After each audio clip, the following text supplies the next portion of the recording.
कोल्हापूर महापालिकेची 6वी सर्वसाधारण सभा वातानुकूलित करण्यात आलेल्या सभागृहात झाली. दरम्यान महापौर रूपाराणी निकम सभागृहात आल्यानंतर त्यांनी आता कसं वाटतंय असा सवाल करताच नगरसेवकांनी गारगार वाटतंय असं उत्तर दिल्यानं सभागृहात एकच हशा पिकला. सभेच्या सुरुवातीला स्वर्गीय प्राचार्य शुभांगी गावडे यांच्यासह समाजातील विविध दिवंगत मान्यवरांना श्रद्धांजली वाहण्यात आली. त्यानंतर सुपरस्टार छोटे उस्ताद शुभ्रा खाडे, शुभांगी मधुकर दराळे, ओमकार शिंदे, सतीश आयरे, आकाश शिंदे तसंच सोन्याची अंगठी परत करणाऱ्या पिंटू हेगडे या कर्मचाऱ्यांचा सत्कार करण्यात आला. नवीन आयुक्त डॉक्टर राजेंद्र भारुड यांनी पदभार स्वीकारल्यानंतर आज पहिल्याच महासभेला उपस्थित राहत त्यांनी विविध विषयांवरील प्रश्नांना समर्पक उत्तरं देण्याचा प्रयत्न केला.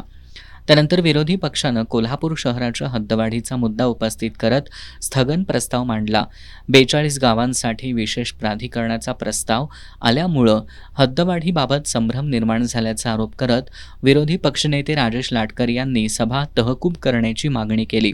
सत्ताधारी गटातील नगरसेवक जयंत पाटील यांनी सभा पूर्ण तहकूब न करता 5 मिनिटांसाठी तहकूब करून हद्दवाढ प्रस्तावाला समर्थन देण्याची भूमिका मांडली.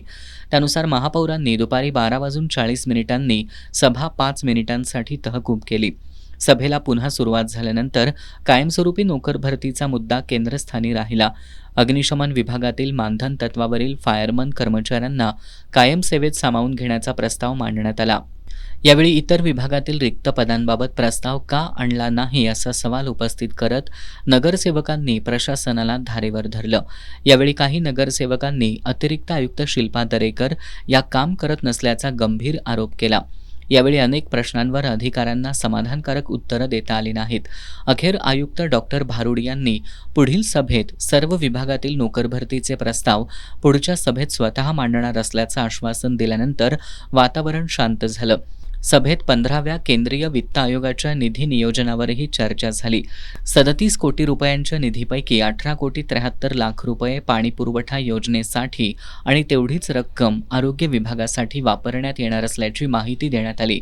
मात्र शहर विकासासाठीही निधी द्यावा अशी मागणी सभागृहातून करण्यात आली. यावर विकास कामांसाठी हा निधी वापरता येणार नसल्याचं आयुक्तांनी स्पष्ट केलं. कसबा करवीर इथलं सांस्कृतिक केंद्र आणि वाचनालयासाठी CSR निधीतून काम करण्याच्या प्रस्तावावर जोरदार चर्चा झाली. निधी देणाऱ्या कंपनीला 50 वर्षांच्या करारावर जागा अल्पदरात देण्याच्या प्रस्तावाला अनेक नगरसेवकांनी विरोध दर्शवला. अखेर या विषयावर विशेष सभा घेऊन नव्यानं प्रस्ताव आणण्याचा निर्देश देण्यात आला. पुरवणी कार्यक्रम पत्रिकेतील विविध विषयांवरही चर्चा झाली. SLNP प्रकल्पांतर्गत LED पथदिवे बसवणं आणि देखभाल दुरुस्तीबाबत EESL कंपनीसोबतचा 7 वर्षांचा करार रद्द करण्यास मंजुरी देण्यात आली होती. त्यांचा करार संपला असल्यानं BSC इन्फ्राटेक प्रायव्हेट लिमिटेड आणि विन्सो ग्लोबल प्रायव्हेट लिमिटेड यांच्यासोबत 10 वर्षांच्या कराराचा प्रस्ताव मांडण्यात आला. मात्र या प्रस्तावालाही नगरसेवकांनी विरोध केला. यावेळी महापौर निकम यांनी या विषयांवर येत्या गुरुवारी विशेष सभा घेणार असल्याचं सांगितलं. सभेत शहरातील विनापरवाना मसाज सेंटर, कॅफे आणि यात्री निवासांवर कारवाई करण्याचा मुद्दाही गाजला. काही नगरसेवकांनी तातडीनं कारवाईची मागणी केली. नगरसेवक आदिल फरास यांनी यात्री निवास सील करण्याऐवजी कायदेशीर परवानगी देऊन सुरू ठेवण्याची भूमिका मांडली. तर दीपा ठाणेकर यांनी त्यांच्या प्रभागातील बहुतांश यात्री निवास विनापरवाना असल्याचं सांगत कठोर कारवाईची मागणी केली. मसाज सेंटरमध्ये नशिले पदार्थ विकले जात असल्याचा आरोप करत ते त्वरित सील करण्याची मागणीही करण्यात आली. आजच्या महासभेत काही मुद्द्यांवर सत्ताधारी आणि विरोधक एकमतानं ठाम भूमिका घेताना दिसले.